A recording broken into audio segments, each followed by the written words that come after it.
Welcome to Student Loan Justice. See this purposely tattered and torn trucker's hat? Thanks to Lisa in California for making that for us, by the way. Love that. And tattered and torn we are, ladies and gentlemen. We are studentloanjustice.org. We're the oldest, the first, the largest, and the only true grassroots group, which is normal people fighting for student loan justice. That means two things, and has for a while now. Number one, the return of bankruptcy rights to student loans. It may not seem obvious to you why getting the right of bankruptcy returned lies at the core of the entire student loan problem, but it does. That's the first thing we're fighting for. Second thing we're fighting for is the cancellation of all federally owned. Not $10,000, not some lame, feckless cancellation gimmick that gets knocked down by the courts. No. Cancellation of all federally owned student loans by executive order. The president can do this by the Higher Education Act. He doesn't need this nonsense HEROES Act to do it. So anyways, those are the two things we're fighting for, and we have made great strides, ladies and gentlemen. It was this group that started the petition that ignited the entire public conversation about student loan cancellation.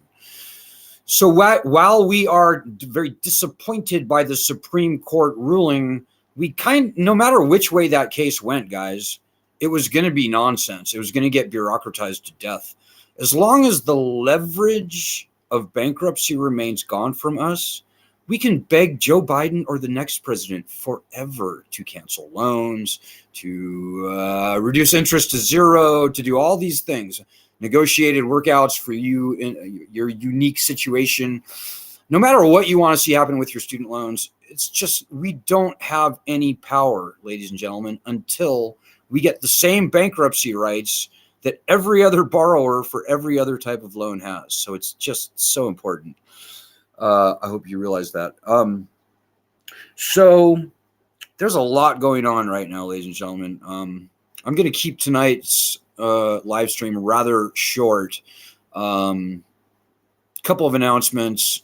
We're asking everyone, including you, especially you, to get us into a meeting with your House representative.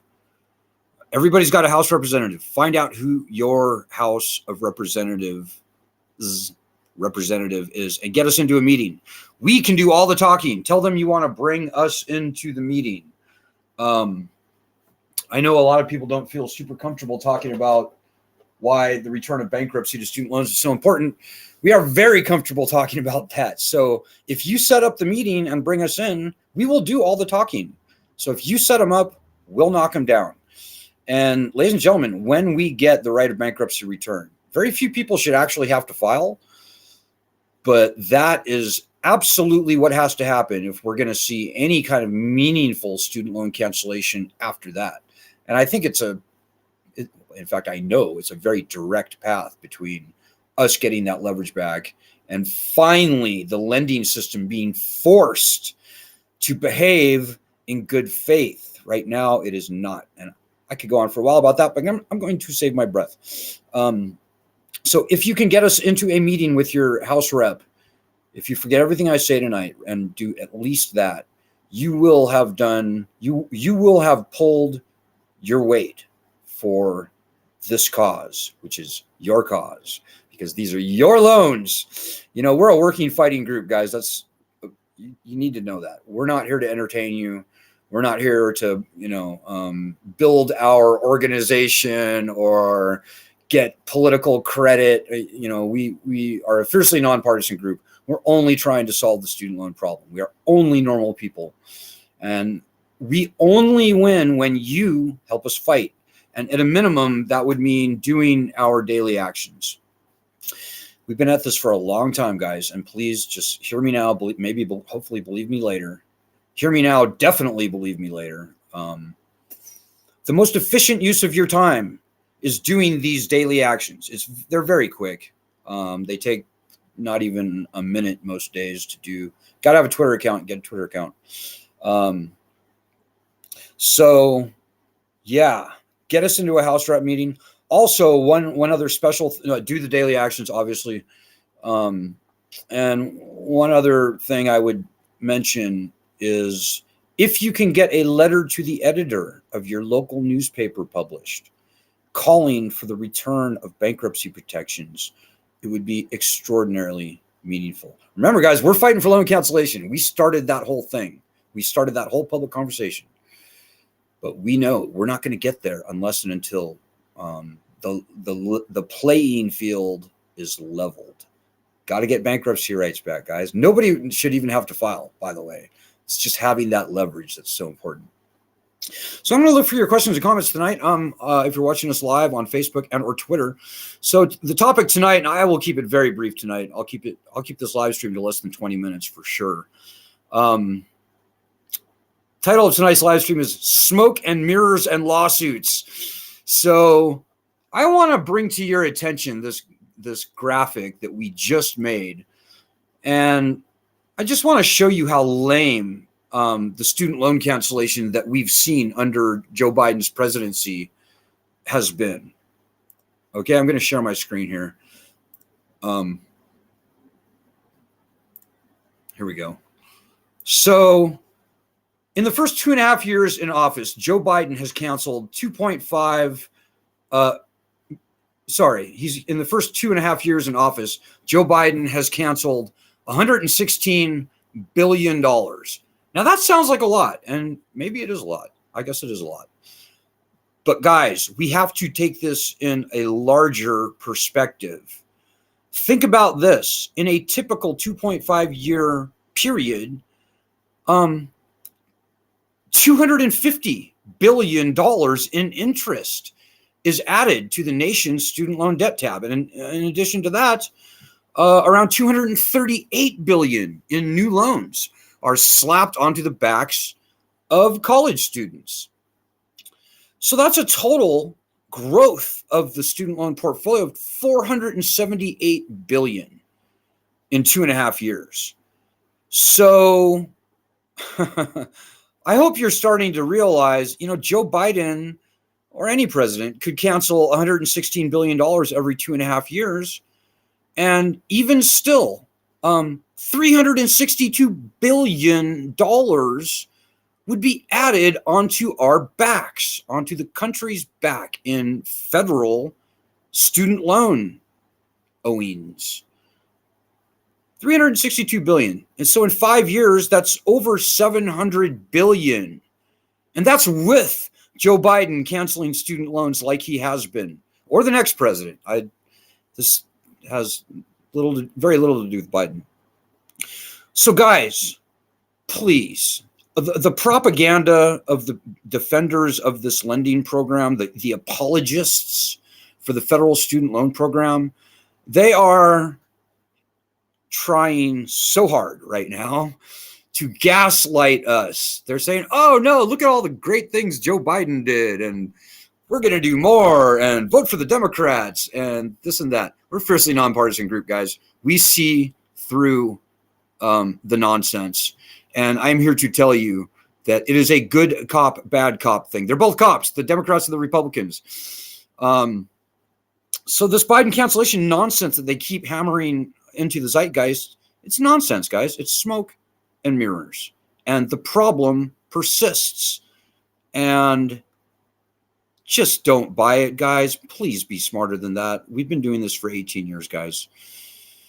And we've seen one cancellation gimmick after another be foisted onto the people, be it through the various income-driven repayment plans, which this $116 billion is a part of, or this loan cancellation gimmick that Biden announced last year, right before the election, by the way.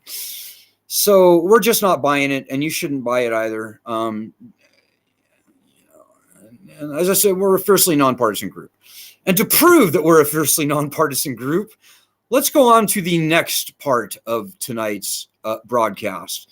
I said we talked about the smoke and mirrors of the Biden administration, but let's talk about the lawsuits that we are seeing the Republicans launch. First of all, the Republicans launched the lawsuits that killed Biden's lame student loan cancellation. So, as I said, no matter which way that thing went, it was going to be just stupid anyways. But we are extremely disappointed with how the Supreme Court ruled on that. President Trump canceled student loans by executive order twice. He did it before the pandemic, so there was no national emergency. Whoops. Trump canceled student loans before the pandemic. There was no national emergency for disabled veterans, 25,000 of them. I don't know how much money that was. It was probably a lot. It was billions. And then when the pandemic started, President Trump canceled student loan debt again with the repayment pause that he initiated by executive order. There were no lawsuits for those two things.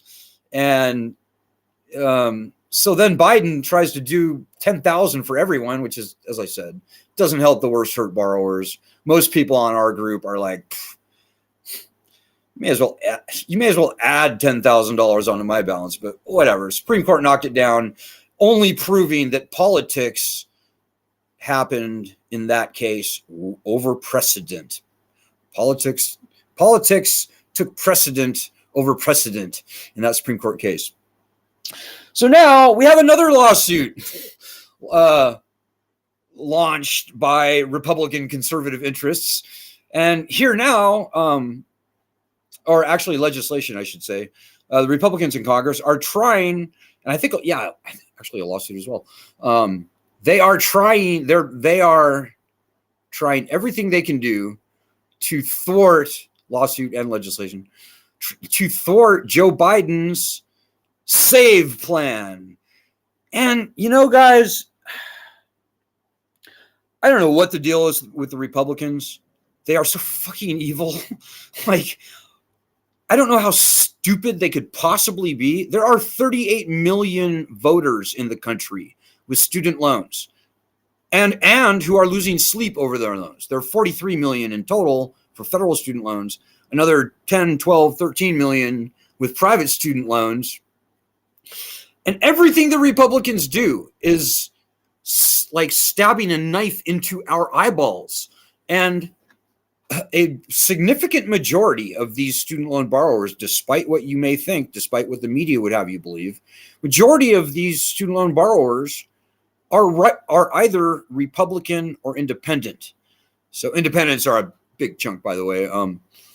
But yeah, something like 70%, according to the most recent 2020 Pew research that I looked at, 70% of everyone who's gone to college, whether they graduated or not, 70% say they are either Republicans or independent. So the Republicans are, they are cutting their own throats. They are hurting their own base. They are alienating their own base. Like, how fucking stupid can you possibly be? And again, we're firstly nonpartisan group, guys. As I said, the Democrats are faking it. And by the way, the Democrats blatantly and viciously betrayed us last session. We had a great bankruptcy bill that the Democrats had been promising to return bankruptcy since 2016 in the DNC platform. We had a great bill. It was bipartisan. It would have passed with flying colors through the Senate, probably through the House. And the Democrats abandoned that bill at the 11th hour. You guys have no idea how hard we pushed to get that bill done. We made a freaking documentary that aired on MSNBC in the month before the session ended. And the whole point of that documentary was our bill and we have Dick Durbin on tape. He seems to be saying that he will absolutely get that thing up for at least a vote out of committee. He never even did that. So the Democrats are not the knight in shining armor here, guys, but the Republicans are fucking evil. And that's essentially been true the whole 18 years that we've been doing this. So I'm here to tell you guys, the conclusion here is that we have no party, guys. We have no party. Don't listen to the blue no matter who people saying, oh, the Republicans are so evil. Yeah, they're evil. Yeah. We just got through 4 years of evil Donald Trump, right? And I don't know. All I can tell you guys is that both parties, when it comes right down to it, are they have more fealty to keeping the lending program going, the lending scam, and it is a loan scam, biggest in our nation's history, than they do to us, the voters. So, all bets are off, guys. I'm not going to tell you guys how to vote, but for the life of me, I can't imagine anyone who really cares about student loans voting for either a Democrat or a Republican. We have no party, guys. It's a uniparty thing. So it's the Wild West, guys, and we are out there in the wilderness, like Moses in the desert or something. So it's up to us, guys. We are the people. We've got 1.2 million people in this group, at least on paper. I can only imagine how far we would get if even 10% of those people were actually helping us fight. Right now, they're not. If they were, we'd have 140,000 people a day doing our daily actions. That would be overwhelming the Twitter accounts like nothing we've ever seen. We would make national news for the retweets that we would get on our stuff. We would melt the phone switchboards of every congressman and senator in Washington, D.C. that we targeted. That's if only 1 in 10 of the people in our group were actually fighting. So think about that, please. All comes down to you. All comes down to you guys. You sitting there. How much do you care about your student loans? And this is the only group in the country right here. This is the only group fighting the fight as it has to be fought, guys. And just think about it. So maybe my last point tonight, just to give you a little bit of hope.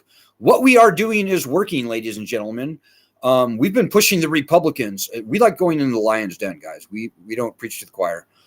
And the rhetoric on both sides is nonsense anyhow. But anyways, we have been pushing the Republicans for months and months and months to return bankruptcy to student loans. Well, lo and behold, last week, a week ago tomorrow, Republican presidential candidate Ron DeSantis included the return of bankruptcy to student loans into his presidential platform. That is big. That is something we've never before seen. That is really a game changer, guys. You know, I don't blow smoke up your ass. I tell the truth. I hope you realize that. And the Biden loan cancellation thing was lame. The lawsuits we're seeing about Biden's SAVE program are just stupid, whichever way they go. All the IDRs that we've been hearing about are just nonsense, not important. This thing that we saw Ron DeSantis do last week, that's important. That actually changes the national conversation about student loans. And it really opens up. It's a great step forward for us as a group and for the country, at least for the 50 plus million student loan borrowers in the country. It really is significant, guys. And we need to capitalize on it. We've got, you know, these loans will be turned back on October 1st, and it could be a real bloodbath, guys, because the student debt collection industry is drooling at the prospect of getting these loans turned back on, and the right of bankruptcy remains gone from the loans. They want that to happen, and they want us to be naked and vulnerable and like turkey at the Thanksgiving dinner served up on a platter for the student debt collection industry. So I can only hope that you will start taking this group, our mission, our fight very seriously, because nobody else is fighting this fight, guys. It's just us. So, stop my share screen. So I hope the earnestness and the integrity with which I am speaking to you tonight is getting through. We truly need you. The only thing that we need is you to be helping us. You have no idea how important you could be. So I'm looking for your questions and comments right now. And I'm sorry if I don't have time to get through them all. I know we're a bit over 20 minutes now. I apologize. I see Jackie in Texas is here with us tonight. Hey, Jackie. Jackie says, everyone needs to get their butts busy. I agree, Jackie. Jackie got her letter to the editor published in the Dallas Morning News. There's a bunch of crap letters, but then Jackie stood out like a diamond among cow dung in the Dallas Morning News. So good on you, Jackie. Jackie also says, let me say, Ann Cooper says, my brother-in-law was a disabled vet. He died last year of ALS. Oh, I'm so sorry to hear that, Ann. The VA said it was service-related. Anyway, he did appreciate having his student loan debt removed by Trump. Well, that's good for him. I'm so sorry for your loss, Ann. I had a friend die of ALS last summer as well, my good friend Jim. Very rough. Ann says also, prior to that, Ann said, I hope my congressman responds to me soon. I asked him if he supports restoring bankruptcy protections for student loans. I hope he does too, Ann. But you know what I would strongly suggest? Just call them and say, I would like a meeting. I would like a meeting, ideally with the congressman, but if not that, with the judiciary staffer in their office, in their Washington, D.C. office, and tell them that you want to bring us onto that phone call, or if it's a Zoom thing, that's fine too. I will bend over backward to open up my schedule to accommodate whenever that meeting happens. Keep me in the loop. You can see all my contact info there. You can give that contact info to them and say that you want to bring me in. And I'm happy to do all the talking. It's what I'm good at. I stand at the ready to do that. That's the most important thing that anybody can do right now, guys. So yes, exactly. And thank you. So, okay, guys, I'm sorry if I missed some of your comments. I'm so sorry. I'm 5 minutes over. But I hope you're picking up what I'm laying down, guys. I don't want to be doing this in another year. I want this problem solved. I want it done. I want it gone. I don't care which party does it. I don't care. And really, both parties are going to have to do it this time, guys. Both parties. We're close. We're close. The thing that we need is you. And I will leave it at that there tonight. I will be back tomorrow. Very last thing, please donate. Thanks to everybody who has been donating. I think this coming week we're gonna have to raise around $500 and maybe $500 or $600, which is a lot of money, guys. I mean, it's not a lot in the grand scheme of things, but we can only survive to fight this battle with normal people donating small amounts of money to us. And it gets much, much easier when more people do it. And I can shut up about it because I absolutely suck at fundraising. So please help if you can. I'll see you guys tomorrow. Good luck. Godspeed. God bless everyone.